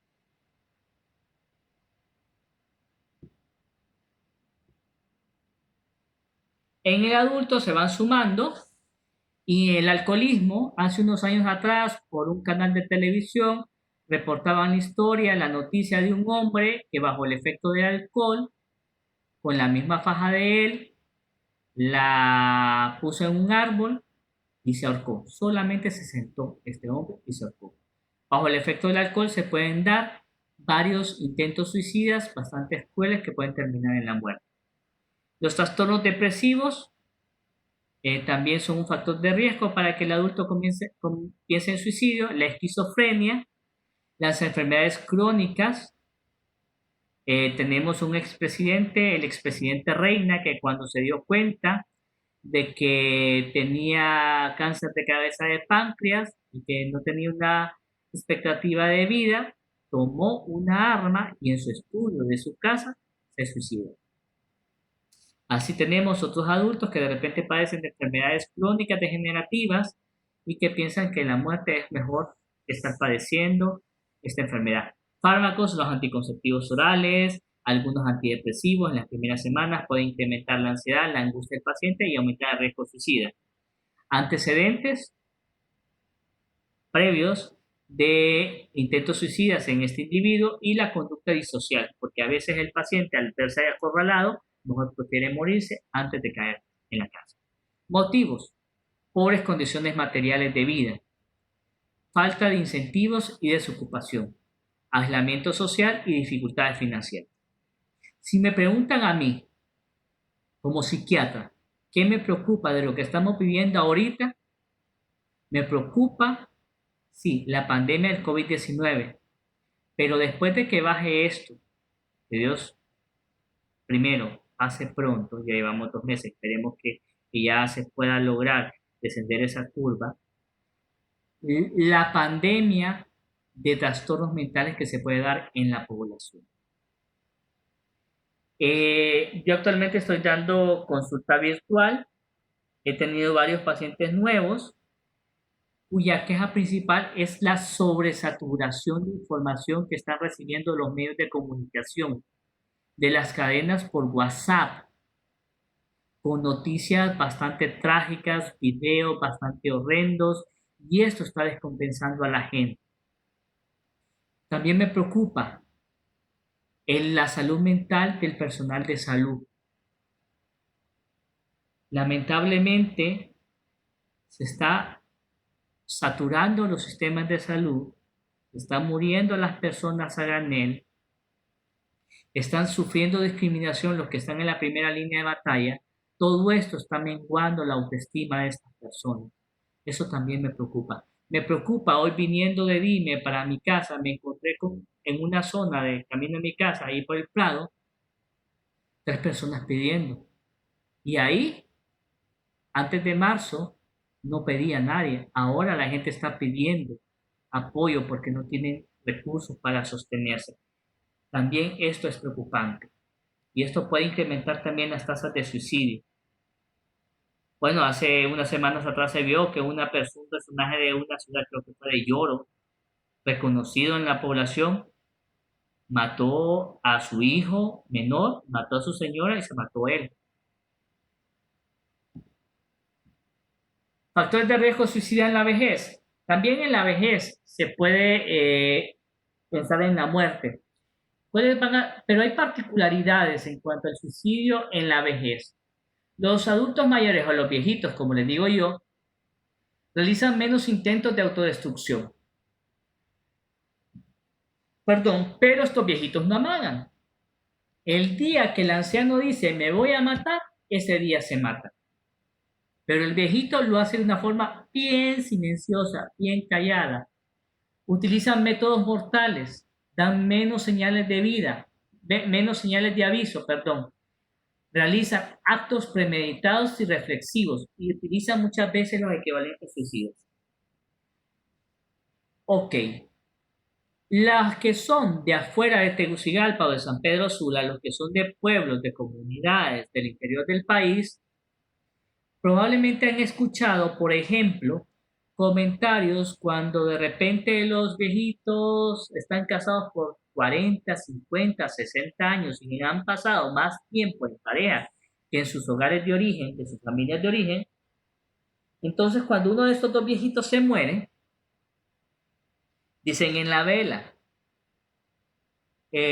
fulanito va a venir por la doñita o la doñita va a venir por fulanito, ya van a ver. Entonces el viejito o la viejita que sobrevive se va abandonando, se va postrando, se aísla de la familia, se postra en la cama y se postra en la cama y se termina abandonando, deja de comer, deja de tomarse las medicinas, deja de relacionarse y se abandona, se postró. Esto también se podría considerar como un equivalente suicidio. Musepo le dicen. ¿Perdón? Musepo le dicen aquí en mi pueblo eso. Ok, muy bien. Entonces, Cristian, los viejitos se musepan y lo que tal vez tenemos es una depresión, un estupor depresivo y se van abandonando los viejitos. Entonces la gente lo ve como natural. Se lo va a llevar y entonces el viejito se va dejando, se va abandonando, le pega musepo, como dice Cristian, y se termina muy bien. Y es que así fue que se lo llevó la pareja, el esposo o la esposa. ¿Cuáles son los motivos por los cuales un adulto mayor se va a suicidar? La jubilación. No estamos preparados para vivir la jubilación. Tendemos a tener los amigos dentro de la oficina, dentro del hospital, dentro de la universidad, y una vez que nos vamos de la oficina, la primera semana nos escriben, la primera semana nos llaman, la primera semana nos extrañan, pero después nos perdemos, no nos recuerdan. Allá tal vez el día de la madre, tal vez el día de la secretaria, tal vez el día del periodista, tal vez el día del profesor, del médico, nos escriben, pero no es así de fácil. Entonces la jubilación nos la podemos llevar solo y este puede ser un motivo. Menor vigor físico, físicos, problemas emocionales y la dependencia. Algunos no quieren ser dependientes de los hijos o de los familiares, entonces buscan la muerte como una posible solución.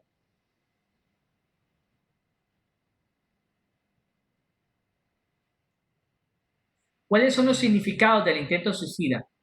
Posibilidad de dormir para descansar. Ahí es un equivalente. ¿Y usted por qué se tomó esas pastillas? Ay, no, doctor, yo lo que quería era dormir y cuando dormir por días y cuando despertara ya hay problema con mi esposo, ya hay problema económico, ya hay problema con mis hijos, desaparecería. El significado sería el sueño eterno.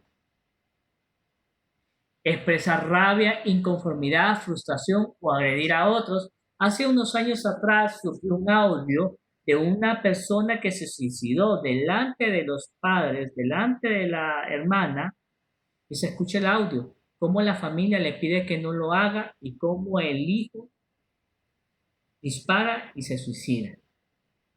Entonces, a veces, ¿dónde se suicida la persona? ¿Cómo lo haga? ¿Con qué lo haga? Va a representar algo. Puede expresar rabia, inconformidad y frustración o agredir a otros. Piensen en alguien que se suicide con la pistola del papá, que se suicide en el cuarto de los papás, que se ahorque en la sala de la casa. ¿Se imagina cuando regresen a la casa estos señores y les toque dormir en ese cuarto? ¿Cuál va a ser el pensamiento que van a tener? O cuando están reunidos en esa sala, el recordar cómo quedó el cuerpo guindado ahí.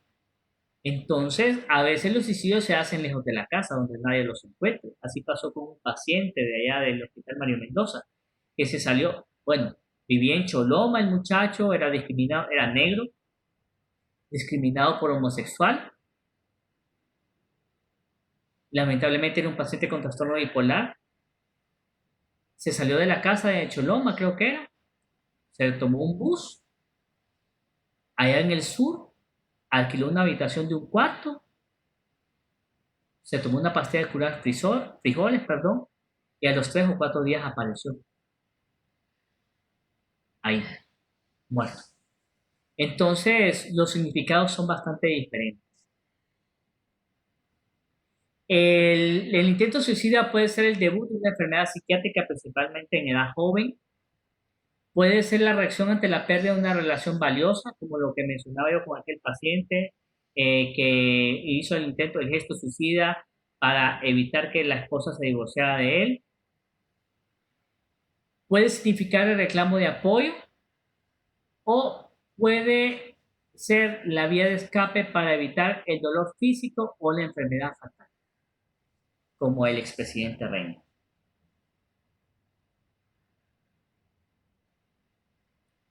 Bien, esta diapositiva también me parece interesante. Creencias erróneas que se han arraigado ante la persona con una conducta suicida. El suicidio se comete sin previo aviso, falso. El suicidio siempre va a dar señales, lo que yo les mencionaba hoy a los familiares. Está el eros y está el thanatos. Eros es el principio de vida, principio de placer, y thanatos el principio de muerte. Va a haber una lucha constante. El que piensa en suicidarse va a dar señales de aviso, va a hablar, va a postear imágenes sobre el suicidio, va a hablar sobre el suicidio. Entonces es bien importante tomar en cuenta esto. La gente que habla de suicidarse nunca lo hace, es mentira. La gente va a preguntar, decime Elmer, ¿qué sentirías vos si yo me muero? Jennifer, ¿qué harías vos si yo me muero? María José, vos sos mi mejor amiga, ¿te haría falta si yo me muero? Entonces la gente va a empezar a hablar sobre suicidarse. No hay riesgo de volverlo a intentar. Falso. Entre más intentos suicidas tenga una persona, mayor riesgo de cometer suicidio tiene. Mejor no preguntarlo para no inducirlo. Falso. Yo a todos mis pacientes a veces se asustan. Doctor, ¿y usted por qué me pregunta eso? Es parte de mi evaluación de cada paciente. ¿Usted ha tenido pensamientos negativos? ¿Ha pensado usted en quitarse la vida? Bueno, yo digo pensamientos negativos. ha tenido pensamientos feos, y cuando el paciente me dice que sí, ¿qué tipo de pensamientos? Elmer, ¿estás ahí? Sí, doctor. ¿Te has querido matar? No. Ok. ¿Vieron que tardó en contestar Elmer cuando le pregunté eso? O sea, porque es como un choque. Uy, mataron, quiero morir. Hasta para la persona. O sea, imagínense. Entonces, Elmer no es nada personal, así que no es que estoy pensando. Pero sí es mejor Ya me preguntarle. analizó. ¿Ah? Ajá. Ya me está analizando ya. Entonces ya Elmer, terminando aquí, pucha, soy adicto a la comida. Y el doctor me preguntó que si me quería matar, ¿será que sí? ¿Será que no? Nadie va a irse a matar solamente porque el doctor Cruz o cualquier psiquiatra le pregunte sobre la muerte, no es así. Entonces, pero sí es mejor preguntarlo y no quedarse con la duda, ya sea un paciente que tiene depresión con ansiedad, pacientes que de repente estén con tratamiento farmacológico para su diabetes, para su hipertensión y que venga descompensado. Pregúntenle, jóvenes, cómo está la situación familiar, si tiene problemas familiares, si tiene problemas económicos, cómo se toman los medicamentos. Porque qué tal que este paciente esté en riesgo suicida y no nos damos cuenta. ¿Solo los psiquiatras pueden prevenir el suicidio? No. El hecho de que yo doy esta clase de esta manera y la desarrollo de esta manera es con el fin que ustedes capten algunos tips que les puedan servir para interrogar en las emergencias de los hospitales, para saber escuchar a sus compañeros, a sus amigos, a sus familiares y identificar algunos signos o una llamada de atención para evitar que el paciente se suicide. Todo el que se suicida está deprimido. Falso. También recordarán mis estudiantes de psiquiatría que yo menciono dos porcentajes en esquizofrenia. Sobre el 1% de la población mundial va a desarrollar esquizofrenia y el 15% de pacientes con esquizofrenia se van a terminar suicidando. Otros trastornos mentales que pueden llevar al suicidio: el trastorno disocial de la personalidad, el trastorno límite de la personalidad, el trastorno bipolar, puede llevar al suicidio. El alcoholismo, las adicciones pueden llevar al suicidio. No todo el paciente que se suicida está deprimido. Doctor, tengo una pregunta. Mándeme. O sea que es fácil, bueno, no fácil, pero es como normal que una persona se dé cuenta que otro está como en esos pasos. No es nada difícil, pues cualquiera lo puede hacer. Cualquiera lo puede hacer. O sea, ¿cuál es el objetivo de esta clase? Que ustedes puedan identificar al paciente o al conocido o al amigo o al compañero que está en riesgo suicida. ¿Y cuál sería el paso que ustedes tendrían que hacer? Recomendarle. Y a mí me ha tocado que de repente yo estoy dando clase y al final de esta clase doctor, ¿me puedo quedar? Bueno, les voy a comentar. En marzo, antes que estuviera esta alerta, yo estaba terminando la clase de higiene mental o psiquiatría, a más o menos a esta hora, me encontré con una médico interno, que fue exalumna mía. Doctor, ya no puedo, ya no aguanto más, doctor. Siento que me muero. Discúlpeme que lo venga a buscar aquí, pero yo siento que ya no puedo controlar esto. Tengo estos estresores, me sucede esto, me sucedió esto en ginecología, tereré. Ok. ¿Qué hice yo? Armé la remisión, la fui a dejar a la emergencia, le dieron tratamiento y hace poco, la semana pasada, me escribió: doctor, le agradezco mucho porque esto me sirvió a mí para resolver mi problema. Ok, ustedes obviamente no tienen las competencias para tratar a un paciente con ideación suicida, pero sí pueden alertarlo y recomendarle visitar el Mario Mendoza, el Santa Rosita, hablar con psicología, hablar con psiquiatría para proporcionarle el tratamiento oportuno. Si ustedes ven, son signos, señales que pueden estar presentes en sus amigos, en las conversaciones en el chat, en conversaciones en el WhatsApp, pláticas, y que puedan... Otro signo importante, cuando de repente esta es mi gorra favorita. Y vengo y yo le digo a Luis José, ¿te acordás de aquella gorra que te gusta a vos? Yo te la voy a regalar. Por si algún día me pasa algo a mí, vos lo tengas. Ojo, cuidado con eso. Cuando una persona empieza a regalar sus objetos más valiosos y les dice que ustedes los tengan, es un llamado de atención. Cuando ellos empiezan a regalar sus cosas, es un llamado de atención. Entonces, lo que les corresponde a ustedes es eso, identificarlo y remitirlo. Buscarle la ayuda oportuna para que él no vaya a hacer el intento suicida. ¿Qué pasa con la familia del suicida? Dígame. José, ¿Sí? ¿ibas a decir algo que te miro ahí con...? Sí, tenía una duda. Ajá, dime. Es que, por ejemplo, en un pueblo o en un centro de salud, así como, o sea, si identificamos esto, en un pueblo está bien estigmatizado como los trastornos mentales, ¿verdad? Entonces, la ideación, o sea, por sí, sola la idea no es como directamente como la emergencia, sino como podríamos como mandarlo y referirlo si él ya intentó, pero ¿cómo haríamos con un paciente que solo tiene las ideas, pero que está muy estigmatizado en un pueblo para que él como acepte recibir ayuda psiquiátrica? Ok, muy bien. ¿Qué podemos hacer? Una, la psicoeducación del paciente.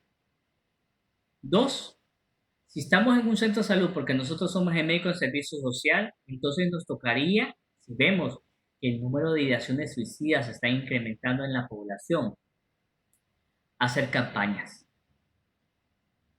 Antes de comenzar la consulta, hacer campañas. Hablar con alcalde del pueblo, hablar con los líderes religiosos, los líderes de la comunidad y convocar y empezar a hablar sobre riesgo suicida. ¿Para qué? Para disminuir el estigma.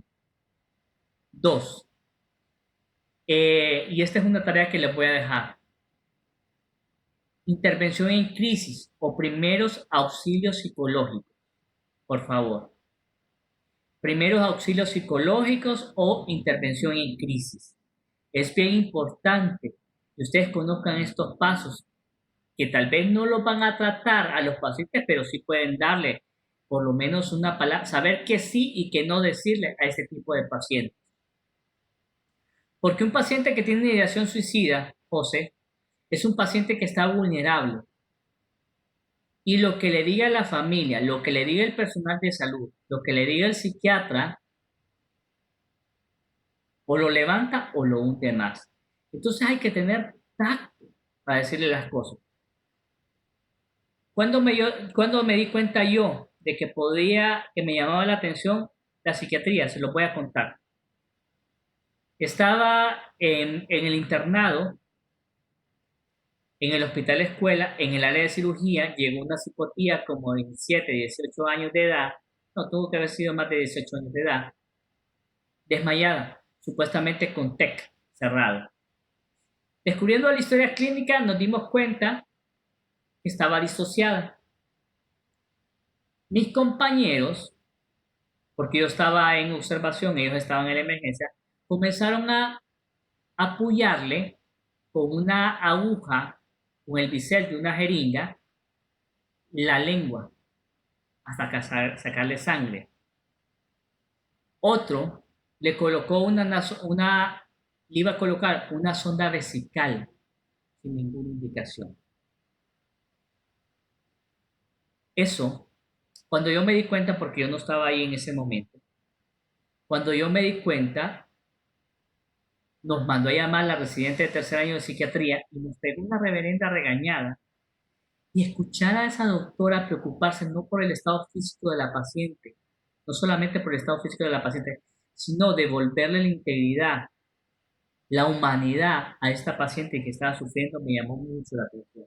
Desde ahí me di cuenta que yo podría tener material para la psiquiatría, ya sea como psiquiatra como paciente. Hasta ahorita como psiquiatra.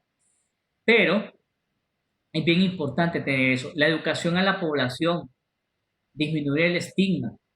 Y a estos pacientes con ideación suicida o riesgo suicida, remitirlo al especialista, aconsejarle a la familia que lo traiga a la ciudad para que lo vea un especialista.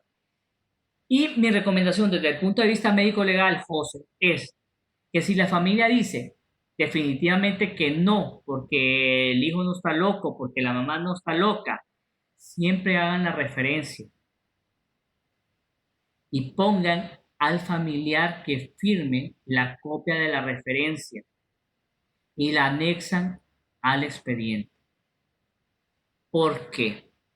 Porque cuando un paciente se muere, la gente no va a decir, es que el doctor José, si el doctor José me hubiese dicho, me hubiese recalcado que no lo dejara en la casa, yo lo hubiese, como sea, lo hubiese llevado al hospital de escuela o al hospital de Tegucigalpa. Pero él tuvo la culpa porque no me lo advirtió. Es que no, si es que el doctor me hubiese dicho, o sea, lamentablemente, no, mire, es que no, doctor, yo no tengo dinero para una tomografía, pero si ese paciente se muere sin la tomografía, aparece un montón de familiares diciendo que hubiesen vendido una vaca, que hubiesen vendido un toro, que hubiesen vendido el carro para hacérselo.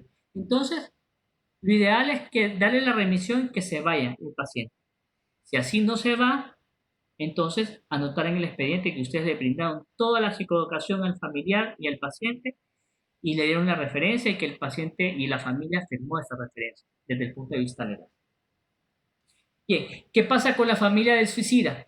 Pues tener en cuenta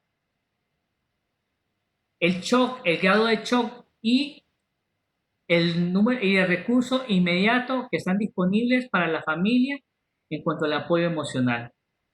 No es fácil para la familia aceptar que el hijo, que el hermano, que la mamá, que el papá se suicidó. Entonces ellos también están en shock.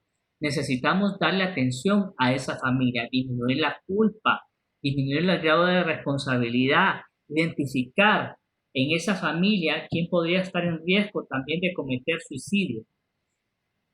Detectar los sentimientos de culpa y la responsabilidad por lo ocurrido, detectar posibles pensamientos suicidas, amenazas y otras conductas afines entre los familiares del occiso, que consuman más alcohol, que consuman más drogas, que anden conduciendo a alta velocidad, que se expongan a situaciones de riesgo que podrían ser equivalentes a suicidio.